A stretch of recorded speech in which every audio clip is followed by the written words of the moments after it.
Bien, hermanos, en la primera sesión estuvimos considerando el hecho de que las iglesias locales existen para reflejar la gloria de Dios. Eso quiere decir, mi amado hermano, si tú eres pastor, que la iglesia en la que tú ministras, la iglesia que el Señor ha puesto bajo tu cuidado, existe para ese mismo propósito, para la gloria de Dios, como vimos en Efesios capítulo 3, versículos 20 al 21.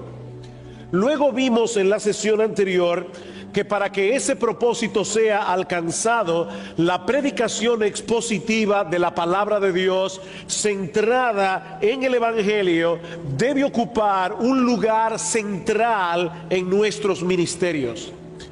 Jonathan Leeman lo dice de esta manera: el Evangelio no solo es el corazón de la Biblia, sino también el corazón que bombea vitalidad a la iglesia.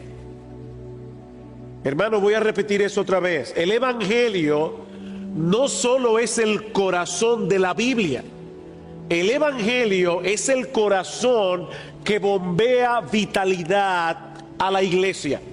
Ahora, eso quiere decir que la Biblia no es un conjunto de historias desconectadas entre sí, ni un conjunto de doctrinas. La Biblia es una historia de la redención que gira en torno a la persona y la obra de nuestro Señor Jesucristo. Yo les pido por favor que vayan conmigo al Evangelio de Lucas,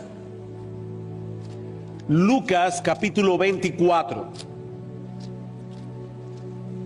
Es el texto que citó el hermano Tabiti en la hora anterior. Lucas capítulo 24. Ustedes recordarán cómo el domingo de la resurrección el Señor Jesucristo se apareció a dos discípulos que iban camino a la aldea de Maús. Y ellos comienzan a hablarle a Cristo acerca de lo que había pasado. Ellos no estaban reconociendo que era el Señor. Y les dice cómo ellos estaban decepcionados porque ellos pensaban que Jesús era el Mesías que habría de redimir a Israel. Y eso era precisamente lo que acababa de ocurrir. Y dice en el versículo 25 que el Señor les dice: oh insensatos y tardos de corazón, para creer todo lo que los profetas han dicho. ¿No era necesario que el Cristo padeciera estas cosas y que entrara en su gloria? Y ahora escuchen, hermanos, y comenzando desde Moisés y siguiendo por todos los profetas, les declaraba en todas las escrituras lo que de él decían. Mis hermanos, ¿quién es el centro de la Biblia? ¿Quién es el centro del Antiguo Testamento? El centro del Antiguo Testamento no es la historia de Israel, es la persona de Cristo. Versículo 44. Y les dijo: estas son las palabras que os hablé estando aún con vosotros, que era necesario que se cumpliese todo lo que está escrito de mí en la ley de Moisés, en los profetas y en los salmos. Esa era la triple división que usaban los judíos para referirse a todo el Antiguo Testamento. Entonces les abrió el entendimiento para que comprendiesen las escrituras. Y les dijo: así está escrito y así fue necesario que el Cristo padeciese y resucitase de los muertos al tercer día, y que se predicase en su nombre el arrepentimiento y el perdón de pecados en todas las naciones, comenzando desde Jerusalén. Cómo Cristo les abrió el entendimiento para que ellos comprendieran las escrituras, haciéndoles ver que Él es el centro de la palabra de Dios. Mis hermanos, si no partimos de esa premisa, terminaremos extraviándonos al tratar de interpretar y exponer los textos de la palabra de Dios. Imagínense a un turista que viene a la República Dominicana con un mapa de la ciudad de Santo Domingo. Pero resulta que para hacerle una broma, un amigo cortó el mapa en dos, tomando como línea divisoria el río Osama, y lo pegó con otra parte de la ciudad de Santiago. obviamente el mapa ya no le será útil, porque las dos partes no pertenecen a la misma ciudad.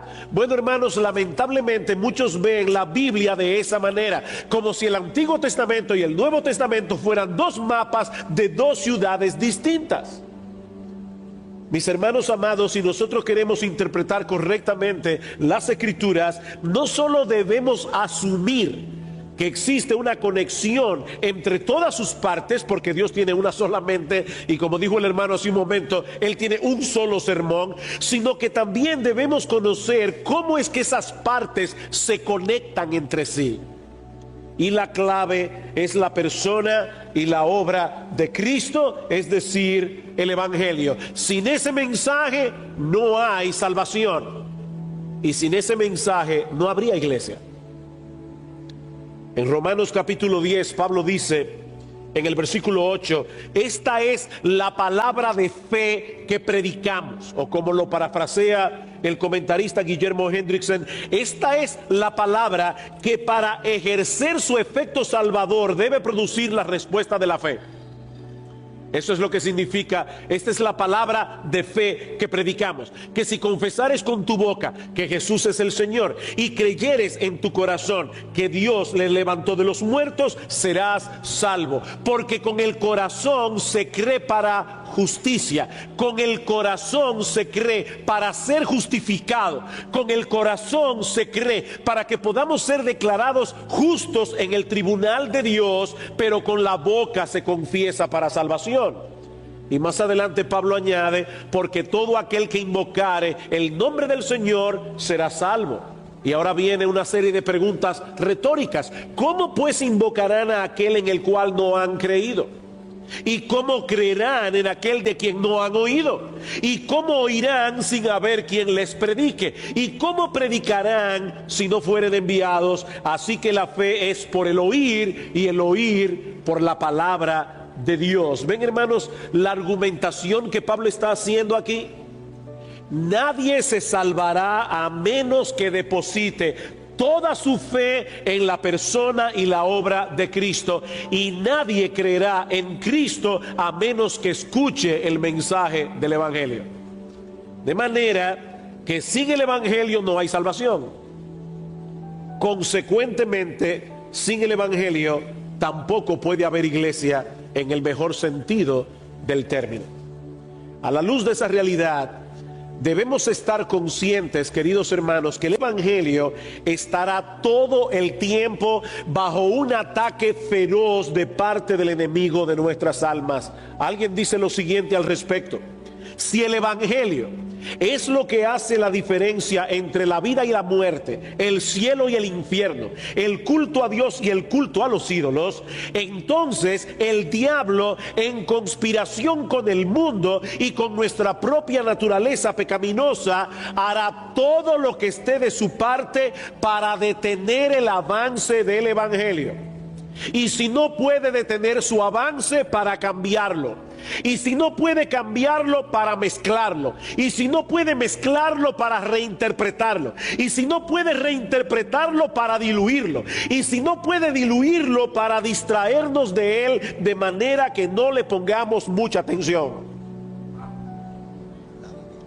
Hermanos, el diablo está detrás del Evangelio. Déjenme decirles algo: al diablo no le preocupa que las iglesias se llenen de gente, siempre y cuando Cristo no sea predicado. El diablo está detrás del Evangelio. Por lo tanto, mis hermanos, si nosotros queremos promover la sanidad de la iglesia, y este es el tema de estas conferencias, ¿verdad? Construyendo iglesias saludables. Si nosotros queremos promover la santidad de la iglesia, la sanidad de la iglesia, es necesario que amemos, protejamos y proclamemos con pasión y convicción el Evangelio de Cristo, sin cambiarlo, sin mezclarlo, sin reinterpretarlo y sin diluirlo. El Evangelio tal cual es. Ahora, por supuesto, eso requiere un buen entendimiento de lo que el Evangelio es y de lo que el Evangelio implica. Y eso es precisamente lo que veremos en esta tercera sesión, respondiendo tres preguntas muy básicas. En primer lugar, ¿qué es el Evangelio? En segundo lugar, ¿qué es la conversión? Y en tercer lugar, ¿qué es el evangelismo? Hacemos entonces, ¿qué es el Evangelio? Bueno, yo estoy seguro que todos ustedes saben que la palabra evangelio es una palabra griega compuesta que significa buena noticia. El evangelio es una buena noticia. Y esa palabra evangelio no solamente era usada en el mundo greco-romano en un contexto religioso. Se usaba la palabra evangelio para referirse a cualquier noticia que tuviera que ver con ese tipo de eventos que producen cambios significativos en las vidas de las personas. Por ejemplo, la noche del 30 de mayo de 1961, nuestro país experimentó un cambio radical con el ajusticiamiento del dictador Rafael Leónidas Trujillo. Por si acaso, yo tenía poco menos de 2 años cuando eso ocurrió. Pero lo cierto es que ese evento marcó una diferencia en la vida de todos nosotros como nación. Ahora, hermanos, imagínense el impacto de esa noticia, sobre todo en aquellas familias que de un modo u otro sufrieron el impacto de esa dictadura de 31 años. Para mucha gente en República Dominicana, ese 31 de mayo de 1961, eso fue una muy buena noticia, cuyo beneficio ahora los dominicanos podían disfrutar. No por lo que todos los dominicanos adultos que existían en ese momento hicieron, sino por ese grupo de hombres que a riesgo de sus vidas decidieron terminar con el régimen. Bueno, mis hermanos, de la misma manera, el Evangelio es una buena noticia, la más extraordinaria noticia que ningún hombre pueda escuchar jamás, que Dios obtuvo a nuestro favor una victoria aplastante sobre el pecado a través de la persona y la obra de su Hijo, nuestro Señor Jesucristo. El Evangelio es una noticia. Las demás religiones intentan proveer buenos consejos que ayuden al hombre a conectarse con Dios de alguna manera, a recibir su bendición. Pero hermanos, el Evangelio no es un consejo, el Evangelio es una noticia. Es el anuncio de algo que ya Dios hizo en un punto de la historia y en lo cual todos nosotros tenemos que depositar nuestra fe para ser salvos. Primera a los Corintios, capítulo 15. Primera carta de Pablo a los Corintios, capítulo 15. Noten, hermanos, que el apóstol Pablo está aquí en esta carta predicando el evangelio a los cristianos. Hace unos años, cuando cumplí mis 50 añitos, yo no entré en ninguna crisis ni nada parecido, pero sí me hice muy consciente de que yo estaba entrando ya en la última parte de mi ministerio. Y yo le decía a mi esposa, yo tengo que estar seguro de que yo estoy tirando los tiros hacia el lugar donde yo los debo tirar. Y una de las cosas que yo me he propuesto con todo mi corazón en estos años que me restan en el ministerio es predicarle el evangelio a los cristianos. Predicar el evangelio a los cristianos. Claro, también a los incrédulos. Pero hermanos, nosotros necesitamos escuchar el evangelio. Todas las cartas del Nuevo Testamento es el evangelio siendo explicado a cristianos. Y Pablo les dice, además os declaro, hermanos, el evangelio que os he predicado, el cual también recibisteis, en el cual también perseveráis, por el cual asimismo, si retenéis la palabra que os he predicado, sois salvos, si no creísteis en vano. Porque primeramente os he enseñado lo que asimismo recibí, que Cristo murió por nuestros pecados conforme a las Escrituras, y que fue sepultado y que resucitó al tercer día conforme a las Escrituras. He ahí, hermanos, un hermoso resumen del evangelio. Cristo murió por nuestros pecados, Cristo fue sepultado en una tumba, Cristo resucitó al tercer día.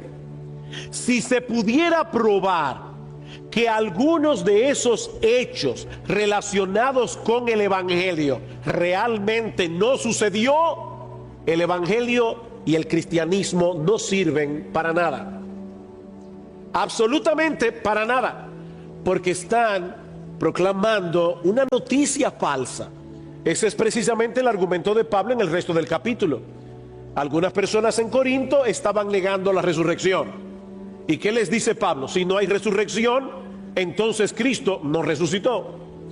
Y si Cristo no resucitó, entonces vuestra fe es vana.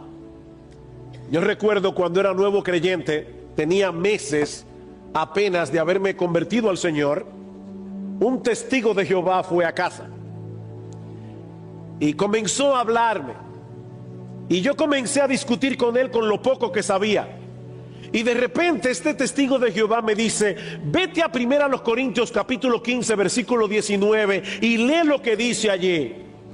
Yo leí el texto que dice: si en esta vida solamente esperamos en Cristo, somos los más dignos de conmiseración de todos los hombres. He ahí un buen ejemplo de cómo un texto fuera de contexto se convierte en un pretexto. Yo no sabía mucho de la Biblia, pero gracias al Señor, en la iglesia donde me había convertido, me habían enseñado a leer la Biblia en su contexto. Yo le decía a este testigo de Jehová: no, léeme los versículos que están antes y los que están después. Y él me decía: no, ¿qué dice ahí? En 1 Corintios 15, 19. Bueno, en 1 Corintios 15, 19 dice que si en esta vida solamente esperamos en Cristo, somos todos dignos de pena. Si es que Cristo nos resucitó. Ahora, si Cristo resucitó, eso cambia completamente la historia. Y gloria al Señor, Cristo resucitó. Ahora, por otra parte, Pablo nos dice aquí que esos hechos históricos relacionados con la persona de Cristo giran en torno al problema del pecado. ¿Vieron el texto? Cristo murió por nuestros pecados.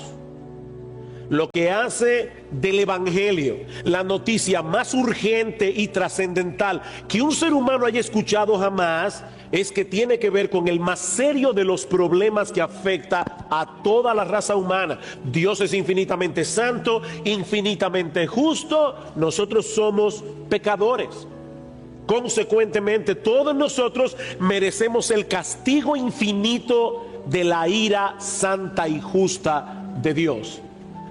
Así que, mis amados hermanos, el punto de partida del Evangelio es la ira de Dios. Ese es el punto de partida. La buena noticia del Evangelio no tiene sentido sin la mala noticia. Por eso, cuando Pablo quiere explicar a los creyentes en Roma el Evangelio que él predicaba, ¿cómo comienza Pablo? Dice Pablo: yo quiero ir a Roma a predicar el Evangelio. ¿Por qué? Porque el Evangelio es poder de Dios para salvación. Pablo, ¿y de qué necesitamos nosotros ser salvados? Porque la ira de Dios se revela desde el cielo contra toda impiedad e injusticia de los hombres que detienen con injusticia la verdad, la ira de Dios. En estos días iba manejando por la calle y me encontré con una de estas guaguas que tienen un letrero detrás que decía: el fin se acerca, ¿estás preparado? Bueno, mis hermanos, el punto de partida para predicar el Evangelio no es que el fin se acerca. Decirle a una persona: el fin se acerca, ¿estás preparado?, eso no dice absolutamente nada. ¿Y cuál es el problema de que el fin se acerque? ¿Y cómo me preparo? No, el punto es, mis amados hermanos, que algún día todos nosotros nos presentaremos en el tribunal de Dios. El punto de partida del Evangelio no es: Dios te ama y tiene un plan maravilloso para ti. No, ese no es el punto de partida. Eso no es predicar el Evangelio. Tampoco es proclamar que Cristo quiere ser nuestro amigo, o que Él puede proveernos una vida estable y feliz. ¿Quieres tener un buen matrimonio? Busca a Cristo. ¿Quieres escapar de las adicciones? Busca a Cristo. Y si yo no tengo ninguna adicción, yo no soy drogadicto ni soy alcohólico, ¿para qué necesito a Cristo? Hace unos meses estaba entrevistando a un joven de nuestra iglesia que estaba aspirando a la membresía de la iglesia. Y yo le preguntaba: ¿cómo tú predicas el Evangelio en la universidad? Y él me decía: bueno, yo le digo a las personas, le doy mi testimonio y les digo cómo yo antes tenía un vacío en el corazón y cómo Cristo me ha llenado. Y yo le decía: ¿y qué vas a hacer el día que te encuentres con una persona que no siente ningún vacío en su corazón? Una persona que te diga francamente: yo tengo mi vida plena, Mis hermanos, esa no es la manera de predicar el evangelio. El problema no es que yo tenga un vacío en mi corazón. El problema es que algún día yo me voy a presentar delante del tribunal de Dios y estoy en problemas. El corazón del evangelio es que Cristo obtuvo para nosotros el perdón de todos nuestros pecados y el don de la vida eterna a través de su vida, su muerte y su resurrección. Vida, muerte y resurrección. Los evangélicos solemos decir mucho: Cristo murió por nosotros. Hermanos, eso es una media verdad. Cristo no solo murió por nosotros, Él vivió por nosotros. Cristo vivió por nosotros, Él murió por nosotros. Él vivió la vida de perfecta obediencia que ni tú ni yo hubiéramos podido vivir jamás. Y luego murió en la cruz del Calvario como si Él hubiera cometido todas nuestras desobediencias. Y por medio de la fe, ahora Dios me mira a mí como si yo fuera tan justo como su Hijo. ¡Wow! ¡Qué mensaje! En palabras más sencillas, Cristo vino a hacer con nosotros un cambio de expediente. Él decidió tomar sobre sí el castigo que todos nosotros merecimos o merecemos por causa de nuestros pecados, y al mismo tiempo nos otorgó de pura gracia todas las bendiciones que Él merece por causa de su obediencia. Al que no conoció pecado, por nosotros Dios lo hizo pecado para que nosotros fuésemos hechos justicia de Dios en Él. O como dice Pedro en su primera carta: el justo murió por los injustos para llevarnos a Dios. Ahora bien, yo sé que ustedes dirán: pastor, pero tú estás repitiendo verdades que nosotros sabemos. La mayoría de los que estamos aquí somos predicadores, somos pastores. Yo lo sé, hermanos, yo lo sé. El problema es que por causa del pecado que todavía mora en nuestro interior, todos nosotros, pastores y miembros en las iglesias, todos nosotros somos constantemente tentados a dejar de confiar en la obra perfecta de Cristo y comenzar a confiar en nuestro propio desempeño como cristianos para recibir la bendición de Dios. Y nos levantamos por la mañana con una lista de cosas por hacer. Me levanté temprano, leí la Biblia, oré. Cuando iba para el trabajo, le prediqué a una persona que iba al lado mío en el carro público: Dios tiene que bendecirme hoy. Mira, Dios, cómo me estoy portando. Hermanos, eso es salvación y bendición por obras. Toda bendición que nosotros recibimos de la mano de Dios, la recibimos únicamente por Cristo. Solo por Cristo. Debe ponerles esto en un lenguaje cibernético.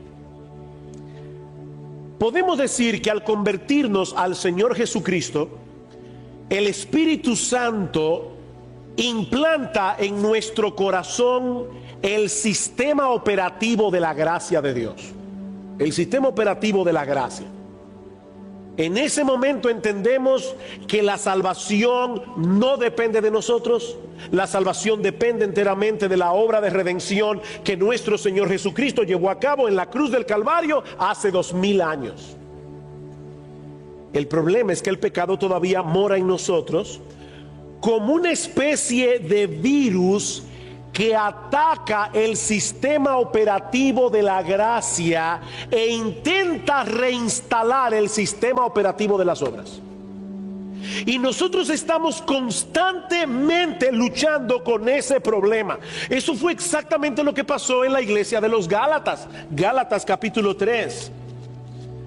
Gálatas capítulo 3, escuchen cómo Pablo reprendió tan duramente a esta iglesia. Dice Pablo: oh Gálatas insensatos, ¿quién os fascinó para no obedecer a la verdad? A vosotros, ante cuyos ojos Jesucristo ya fue claramente presentado entre vosotros como crucificado. Y ahora Pablo hace una pregunta: esto solo quiero saber de vosotros: ¿recibisteis el Espíritu por las obras de la ley? En otras palabras, ¿ustedes recibieron el Espíritu por vuestra obediencia o por el oír con fe? Mis amados hermanos, ¿cuál es la respuesta que Pablo está esperando? Recibimos la bendición por el oír con fe. Y ahora Pablo dice, tan necios sois, habiendo comenzado por el Espíritu, ¿ahora vais a acabar por la carne? ¿Ustedes están escuchando eso, hermanos? Pablo le llama a eso carnalidad. Carnalidad. El buscar la bendición de Dios descansando en mi desempeño como cristiano. Es por el oír con fe. Ese es el mensaje del Evangelio.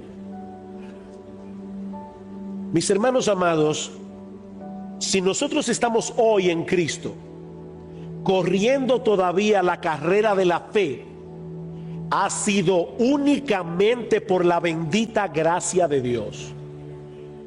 Así como no fueron nuestros méritos pasados los que llevaron a Dios a salvarnos porque no teníamos ninguno, así tampoco son nuestros méritos presentes los que siguen moviendo a Dios a preservarnos y bendecirnos.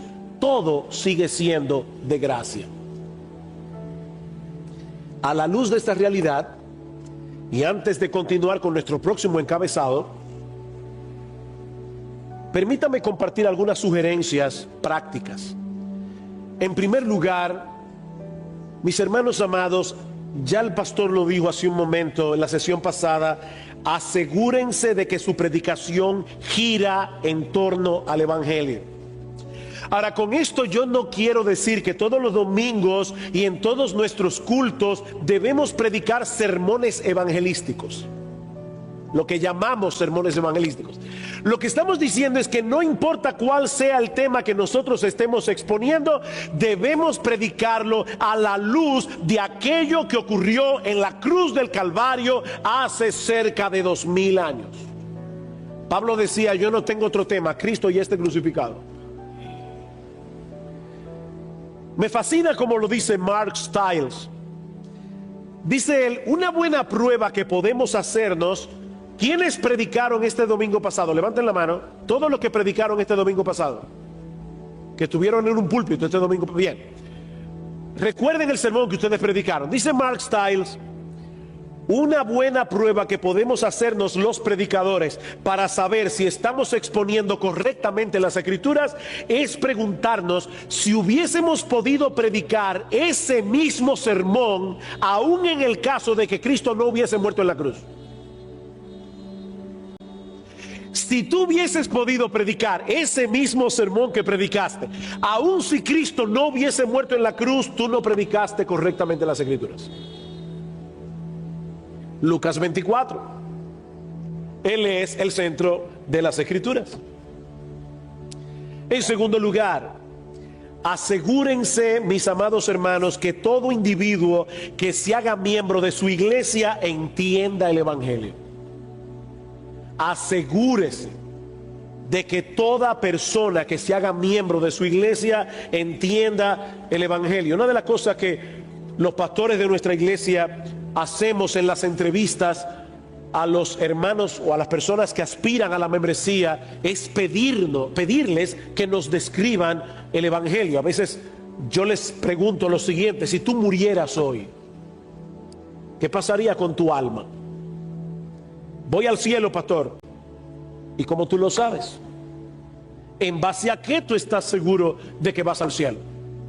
Oye, yo vengo a la iglesia todos los domingos, yo leo la Biblia, yo oro. Esa no es la razón. Esa no es la razón. Yo estoy seguro que voy al cielo porque Cristo pagó por mis pecados, porque Cristo me limpió de toda deuda. Esa es la razón por la que nosotros vamos al cielo. Hermanos, nosotros no queremos que los nuevos miembros de la iglesia puedan explicar con profundidad teológica todo lo que encierra la doctrina de la justificación por la fe sola. Pero al menos queremos asegurarnos que la persona entiende que el hombre es un ser caído, que se ha rebelado contra Dios, que es culpable ante la justicia divina, pero que por medio de la fe en Cristo podemos ser plenamente justificados. Si no entienden eso, hermanos, no lo entren en la membresía de la iglesia. En tercer lugar, jamás demos por sentado que los miembros antiguos de la iglesia entienden el evangelio. No lo demos por sentado. Mis hermanos, esa es la razón por la que muchas iglesias, andando el tiempo, se convierten en clubes religiosos. Alguien decía que el proceso a través del cual las iglesias pierden el evangelio usualmente ocurre en un lapso de 4 generaciones. La primera generación recibe y acepta el evangelio. La segunda generación lo da por sentado. La tercera generación lo confunde y la cuarta generación lo pierde. Así que el punto crítico está en esa segunda generación que da por sentado el evangelio. Tal vez porque piensan que el evangelio es el aspecto más básico y fundamental de la vida cristiana, algo que nosotros podemos dejar atrás después de la conversión para avanzar hacia doctrinas más profundas, como por ejemplo, ¿quién es el anticristo? Tim Keller dice: nosotros nunca llegaremos más allá del evangelio en nuestras vidas cristianas hacia algo más avanzado. El evangelio no es el primer paso en una escalera de verdades. El evangelio es como el eje de una rueda de verdad. El evangelio no es simplemente el ABC del cristianismo, es su A hasta la Z. El evangelio no es el mínimo doctrinal que se requiere para entrar en el reino. El evangelio es la manera como hacemos todo progreso en el reino. Es el evangelio. Así que, queridos pastores, asegurémonos de clarificar el evangelio en nuestras iglesias, que los himnos que se canten estén empapados del evangelio, que vuestra consejería gire en torno al evangelio. Mis hermanos, no vean el evangelio como una especie de trampolín desde el cual saltamos hacia la piscina de la vida cristiana para luego dejar el trampolín atrás. No, el evangelio es el trampolín y es la piscina. Es todo. Nunca debemos dejar atrás el evangelio, porque tan pronto lo hagamos, estaremos abandonando el cristianismo. Habiendo probado, espero yo, mi punto, pasemos al segundo encabezado. ¿Qué es la conversión? Nosotros sabemos que esa es la respuesta que los pecadores deben dar al evangelio. ¿Qué es la conversión? La palabra conversión significa volverse, dar media vuelta, cambiar el rumbo de nuestras vidas. De manera que cuando Dios demanda que nos convirtamos, Dios está presuponiendo que nosotros vamos transitando por un camino equivocado. Vamos en vía contraria. No se trata simplemente de que estemos haciendo algunas cosas que no debemos hacer. Es que vamos en la dirección opuesta de donde debemos ir. Estamos dirigiendo toda nuestra vida hacia el lugar equivocado. Es por eso que el llamado de Dios no es a que dejemos de hacer ciertas cosas solamente, sino a convertirnos, a cambiar por completo el curso de nuestra existencia. Déjenme ilustrarlo de esta manera. Imagínense, hermanos, a una pareja de esposos en la que el hombre es un individuo increíblemente desorganizado, bastante brusco en su forma de hablar, muy poco cooperador en casa, y encima de todo eso es un adúltero empedernido. Desde la misma luna de miel esta pobre mujer ha tenido que soportar con paciencia y con mucho dolor las constantes infidelidades de su marido. Hasta que un día ella le dice que ya no aguanta más, que ha decidido ponerle el divorcio y dar por terminada esa relación. Por favor, recoge tu ropa y vete. Yo no quiero seguir en esta farsa de matrimonio ni un minuto más. Pero este hombre no quiere eso. Y con lágrimas en los ojos le pide a la mujer que no lo abandone, que le dé otra oportunidad. Yo te prometo que a partir de ahora voy a hacer un esfuerzo enorme para ser más organizado, para ayudarte con los quehaceres de la casa. Te prometo que voy a ser más cooperador, que voy a ser más cuidadoso con mi forma de hablar. Lo único que yo no puedo prometerte es fidelidad. ¿Ustedes creen que la esposa le va a decir, bueno, si así está bien? No, yo no creo. Yo no creo. Porque lo más importante para esta mujer no es que su marido corrija algunas cosas de su comportamiento en casa. El gran problema de esta mujer es que ella quiere que él sea suya y de nadie más. ¿No es así? Si este hombre quiere preservar su matrimonio, lo que debe hacer es dar un giro de 180 grados en lo que respecta a su relación conyugal. Pues mis hermanos, algo similar ocurre entre el hombre y Dios. Yo estoy seguro que a ustedes les ha pasado lo mismo que a mí. Cuando uno predica el evangelio, la mayoría de la gente sabe que no es perfecta. ¿Verdad que sí? Nadie es perfecto. El problema es que algunas personas presuponen que lo único que ellos tienen que hacer para estar en paz con Dios es dejar de hacer algunas cosas malas y comenzar a hacer algunas cosas buenas. La opinión de Dios es muy distinta. Su llamado no es a que hagamos algunos ajustes en nuestro estilo de vida, sino a experimentar un cambio radical que involucre todo nuestro ser. Arrepentíos y convertíos para que sean borrados vuestros pecados. Hechos 3:19. Se trata de un proceso que envuelve dos cosas distintas pero interrelacionadas entre sí: arrepentimiento y fe. Dar la espalda al pecado para volverse hacia Dios, para volverse a través de Cristo. Marcos 1:14 dice que luego del encarcelamiento de Juan el Bautista, Jesús vino a Galilea predicando el evangelio del reino de Dios, diciendo: el tiempo se ha cumplido, el reino de Dios se ha acercado, arrepentíos y creed en el evangelio. He ahí la demanda que hace Dios al pecador: arrepentimiento y fe.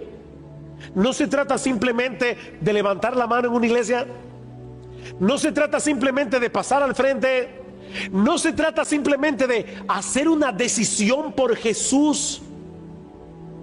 Es convertirse. Jonathan Leeman describe la conversión como un vuelco de toda la vida, desde la justificación propia a la justificación de Cristo, desde el gobierno propio al gobierno de Dios, desde el culto a los ídolos al culto a Dios. O como dice David Wells, la conversión denota una transformación de estar dedicados a nosotros mismos a estar dedicados a Dios. Precisamente por eso, mis hermanos, la única prueba real de nuestra conversión es una vida obediente y fructífera. A veces yo escucho las personas que dicen: estaba en una campaña evangelística y se convirtieron 15 personas. ¿Y cómo tú lo sabes? De verdad, ¿cómo tú sabes que se convirtieron 15 personas? Hermanos, eso es imposible de saber. Yo pudiera decir: bueno, 15 personas manifestaron profesión de fe. Eso es lo más que yo pudiera llegar a decir. Pero yo no puedo saber si una persona se convirtió. ¿Saben por qué? Porque solamente la vida subsecuente de esa persona es lo que va a probar si se convirtió o no. Mis hermanos amados, esa es la clara enseñanza de Cristo en la parábola del sembrador. en la parábola del sembrador hay 3 semillas que al principio parecían que iban a germinar. 3 semillas. Sin embargo, solo una germinó. Las otras con el tiempo mostraron ser falsas. Y entonces después comienzan, sí, en la iglesia hay tantas personas descarriadas. Bueno, la primera pregunta que deberíamos hacernos es si alguna vez estuvieron en el carril. Porque Juan dice en primera de Juan capítulo 3, salieron de nosotros porque no eran de nosotros. Porque si hubiesen sido de nosotros, habrían permanecido con nosotros. Pero salieron precisamente para que se manifestase que no todos son de nosotros.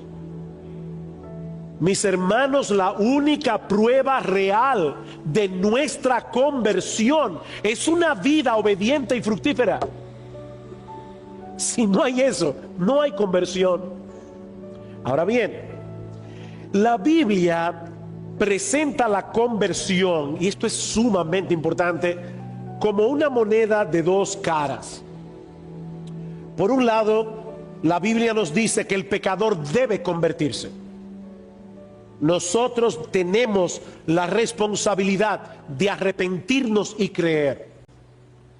Somos nosotros los que debemos tomar la determinación de renunciar a nuestra vida de pecado, de someternos a la autoridad de Cristo, de poner toda nuestra confianza únicamente en Él. Eso es lo que implica la conversión desde el punto de vista humano. Sin embargo, la Biblia también enseña que ningún pecador puede hacer eso a menos que Dios haga una obra previa en su corazón, en el asiento mismo de su personalidad. Esa obra de Dios en nosotros es presentada en la Biblia a través de figuras muy impactantes. Por ejemplo, en Juan capítulo 3 se le llama un nuevo nacimiento. Y no tengo el tiempo aquí, pero en muchos otros textos de la Biblia se habla acerca de esta regeneración, de este nuevo nacimiento. En Romanos capítulo 6, versículo 3, es presentado como haber sido resucitados juntamente con Cristo para andar en novedad de vida. En ese mismo capítulo de Romanos 6 es descrito como un cambio de dueño. En Hechos capítulo 26, versículo 18, como ser trasladado de las tinieblas a la luz. Y el texto creo que fue, ahora no recuerdo si fue Ryan o si fue Tabite que citó ese gran texto de 2 Corintios capítulo 4 versículo 6. Y Dios que mandó que de las tinieblas resplandeciese la luz, es el que resplandeció en vuestros corazones para el conocimiento de la gloria de Dios en la faz de Jesucristo. Wow, hermanos, ¿saben lo que Pablo está diciendo allí? Que seguramente muchos de nosotros quizás habíamos ido a la iglesia muchas veces y habíamos oído el evangelio y nos habíamos ido de la iglesia exactamente como llegamos, pero un día el Espíritu de Dios vino a nosotros y dijo: sea la luz, y la luz fue hecha, así como en el Génesis. Y de esa manera nosotros comenzamos a ver a Cristo con otros ojos. Ser trasladado de las tinieblas a la luz, en Juan capítulo 5 versículo 24, es ser trasladado de la muerte a la vida. Pablo resume todo esto en 2 Corintios 5:17, de modo que si alguno está en Cristo, nueva criatura es, las cosas viejas pasaron, he aquí todas son hechas nuevas. Y mis hermanos, nadie puede hacerse a sí mismo una nueva criatura, ¿verdad que no? Eso solo puede hacerlo Dios. Es por eso que la Biblia presenta la fe y el arrepentimiento como dones que Dios reparte soberanamente. Hechos 5:31 dice que Cristo fue exaltado como príncipe y salvador para dar a su pueblo arrepentimiento y perdón de pecados. ¿Quién da el arrepentimiento? Cristo da el arrepentimiento. Hechos capítulo 11 versículo 18. ¿Recuerdan cuando el apóstol Pedro estaba dando su reporte de lo que había pasado en la casa de Cornelio? ¿Cómo reaccionaron los judíos? De manera que también a los gentiles ha dado Dios arrepentimiento para vida. ¿Quién da el arrepentimiento? Dios da el arrepentimiento.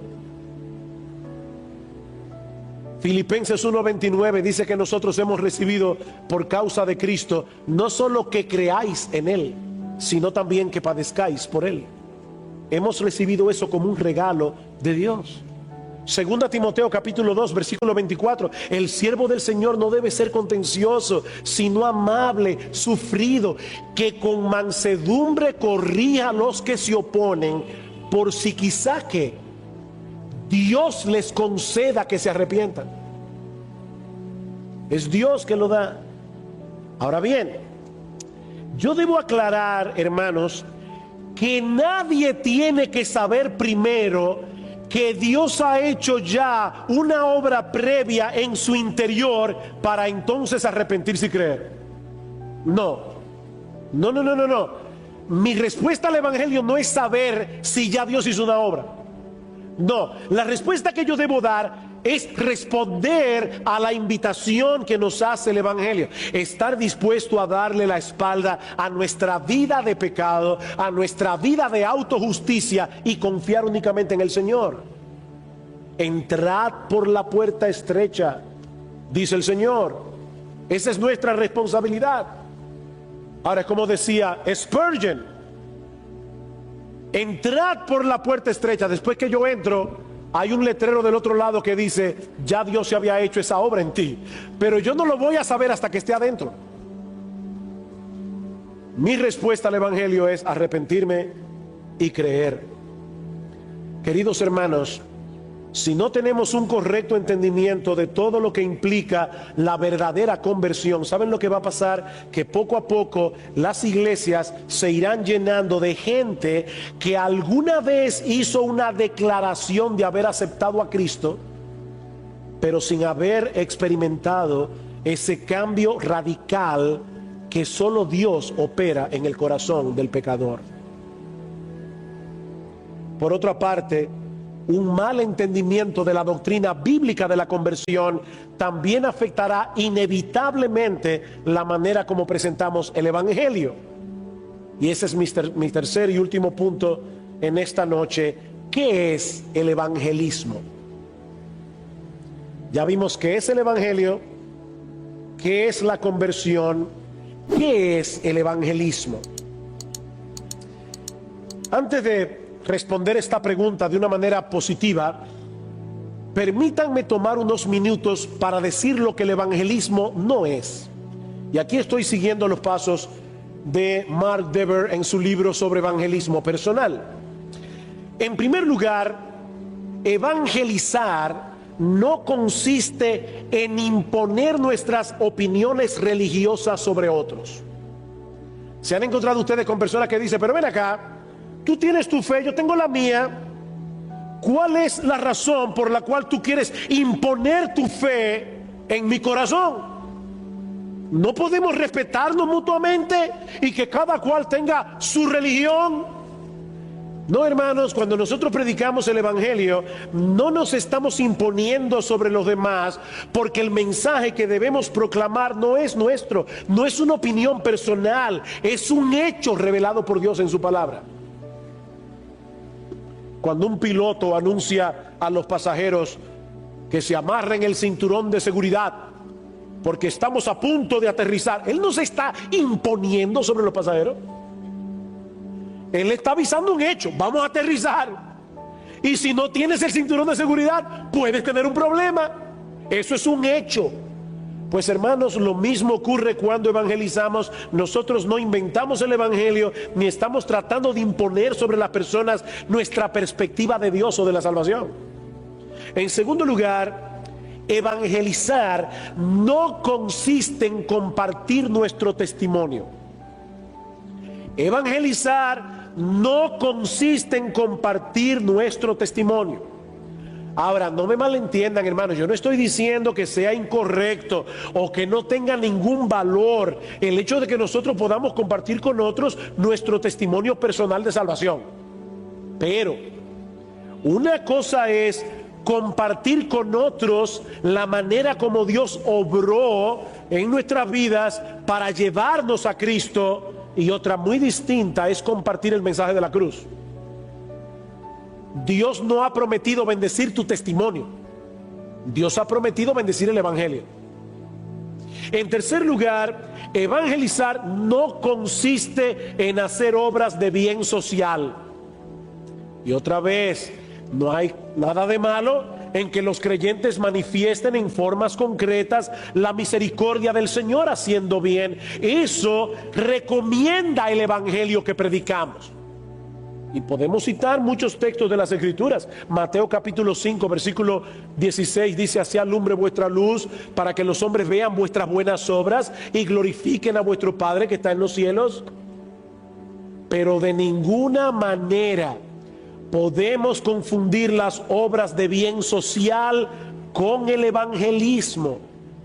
La tarea de evangelizar implica la comunicación de un mensaje. Mientras ese anuncio no sea claramente comunicado a los hombres, allí no ha habido evangelización, independientemente de la buena intención que podamos tener. En cuarto lugar, tampoco debemos confundir el evangelismo con la apologética. No debemos confundir el evangelismo con la apologética. La palabra apologética significa defensa de nuestra fe. Y una vez más, eso es algo bueno y necesario. Pedro nos dice en su primera carta que los creyentes deben estar preparados para presentar defensa. La palabra griega que usa Pedro allí es apología, con mansedumbre y reverencia ante todo aquel que demande razón de la esperanza que hay en nosotros. Pero no es lo mismo defender la fe que predicar el evangelio. No es lo mismo. Presentar pruebas a favor de la inspiración de la Biblia o de la existencia de Dios es una cosa. Transmitir el mensaje de la salvación es otra. En quinto y último lugar, y yo sé, hermano, que estamos un poco cansados, pero aquí yo necesito vuestras neuronas, porque esta distinción es muy sutil. Tampoco debemos confundir el evangelismo con los frutos del evangelismo. No debemos confundir el evangelismo en sí con los frutos del evangelismo. Y repito, es una distinción muy sutil, pero muy importante. Nosotros tenemos la responsabilidad de predicar el evangelio. Pero mis queridos hermanos, nosotros no tenemos ni la capacidad ni la responsabilidad de convertir a nadie. De hecho, cuando ese mensaje es fielmente proclamado, no siempre tendrá el mismo efecto. Pablo dice: nosotros somos olor de vida para algunos y olor de muerte para otros. El mismo mensaje. Para unos es olor de vida, para otros es olor de muerte. Si no distinguimos entre el evangelismo y sus frutos, dos cosas pueden suceder. La primera es que nos sintamos frustrados por la falta de resultados visibles, que entonces dejemos de evangelizar. ¿Qué tú harías, mi hermano, si Dios te da la encomienda que le dio a Jeremías? Predica, nadie te va a oír. Yo quiero que tú vayas a tal ciudad de República Dominicana. Yo quiero que tú te pases la vida entera predicando el evangelio allí. Ahora, de antemano te anuncio, nadie se va a convertir. ¿Qué tú harías? Hermanos, la labor nuestra es proclamar el anuncio. La salvación es de Jehová, no te pertenece a ti ni a mí. Otra consecuencia que esto puede tener es que comencemos a recurrir a técnicas humanas en busca de resultados. Yo quiero ver conversiones. Yo quiero ver que algo está pasando en la iglesia. No, hermanos, nosotros tenemos simplemente que evangelizar. ¿Y eso qué significa? John Chisman lo define de esta manera: es declarar en base a la autoridad de Dios lo que Él ha hecho para salvar a los pecadores, advirtiendo a los hombres de su condición perdida, guiándolos a arrepentirse y a creer en el Señor Jesucristo. Eso es evangelizar. Debo repetirlo otra vez. Es declarar en base a la autoridad de Dios lo que Él ha hecho para salvar a los pecadores, advirtiendo a los hombres de su condición perdida, guiándolos a arrepentirse y a creer en el Señor Jesucristo. Segunda a los Corintios capítulo 5 versículo 20, Pablo dice: nosotros somos embajadores en nombre de Cristo, como si Dios rogase por medio de nosotros. Os rogamos en nombre de Cristo, reconciliaos con Dios. Al que no conoció pecado, por nosotros Dios lo hizo pecado, para que nosotros fuésemos hechos justicia de Dios en él. Hermanos, evangelizar no es otra cosa que dar a conocer a los hombres el mensaje de reconciliación revelado en las Escrituras.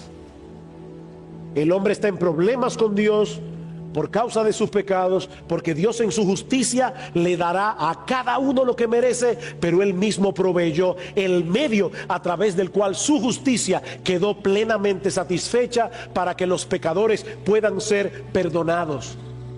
La obra redentora de su propio Hijo, de la cual nos apropiamos por medio del arrepentimiento y de la fe.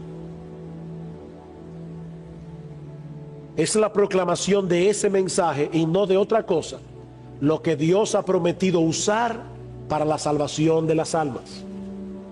Como dice Romanos 1:16, el Evangelio es y seguirá siendo poder de Dios para salvación, hasta que nuestro Señor Jesucristo regrese en gloria.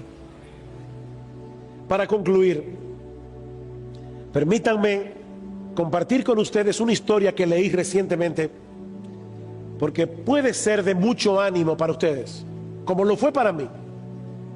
Es una historia acerca de un equipo plantador de iglesias. Este equipo plantador de iglesias se reunió en una ciudad donde no había cristianos. Como es el caso de muchos equipos plantadores, recibían un poco de apoyo económico de parte de la iglesia que lo envió, pero también tenían que trabajar en otras cosas para proveer para sí mismos.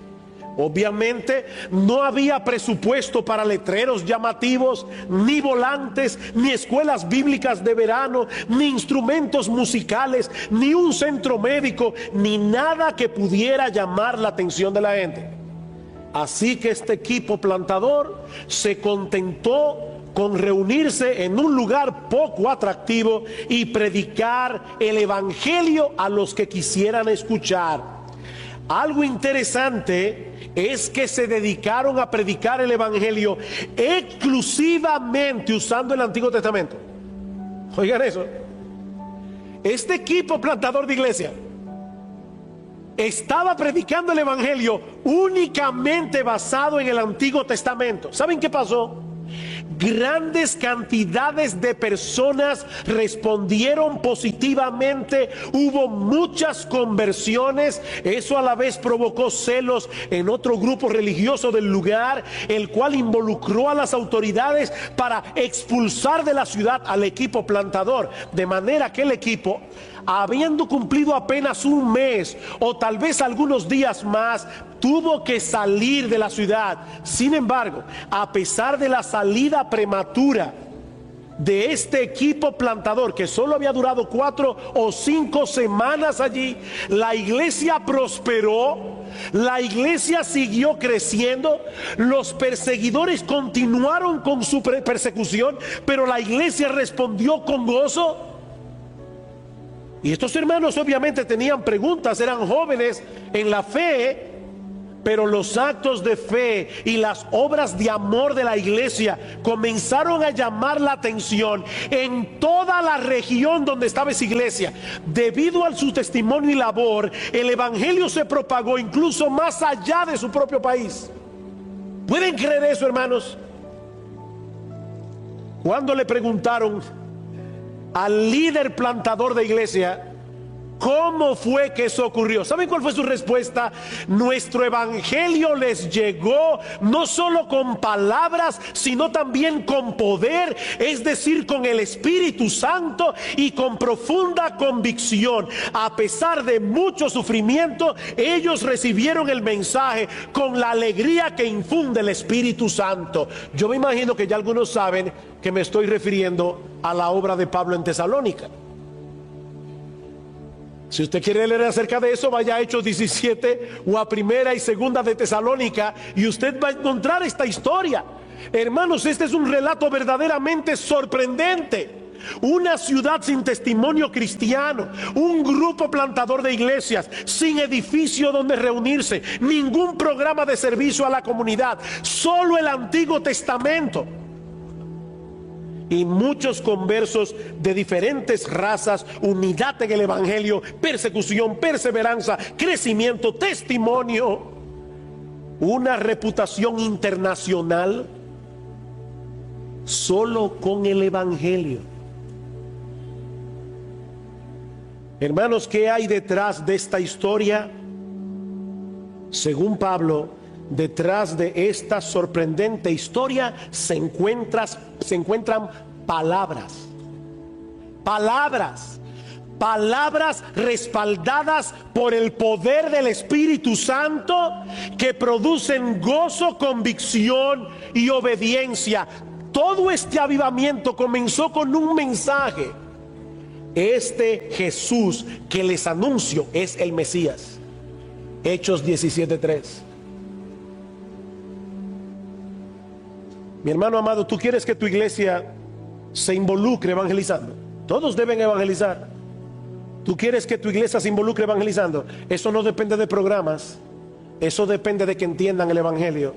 Cuando un creyente entiende lo que Jesucristo hizo por él en la cruz del Calvario, cuando un creyente entiende que estaba yendo camino al infierno, pero Dios en su bondad y en su misericordia pagó toda su deuda en esa cruz donde su Hijo fue crucificado, eso mueve a los creyentes a gratitud, y eso mueve a los creyentes a querer compartir con otros el glorioso mensaje del evangelio de Cristo.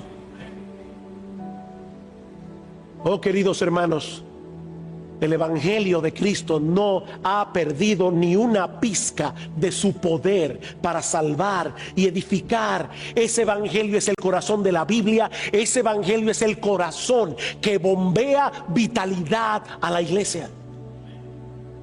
Oh, que el Señor nos conceda continuar proclamando fielmente este mensaje, para que podamos seguir viendo en nuestras iglesias el poder de Dios en acción. Que Dios bendiga su palabra. Vamos a orar. Padre, queremos darte muchas gracias. Oh, gracias, Señor, por este bendito evangelio. Sobre todo, gracias por este bendito Salvador. Señor, bendice tu palabra. Mira a cada uno de los ministerios aquí representados. Mira a cada una de las iglesias aquí representadas. Oh Señor, ayúdanos para que en estos días que vamos a estar siendo expuestos a estas predicaciones de tu palabra, nuestras vidas nunca más vuelvan a ser las mismas, y nuestros ministerios tampoco. Alabado sea tu nombre en Cristo nuestro Salvador. Amén y amén.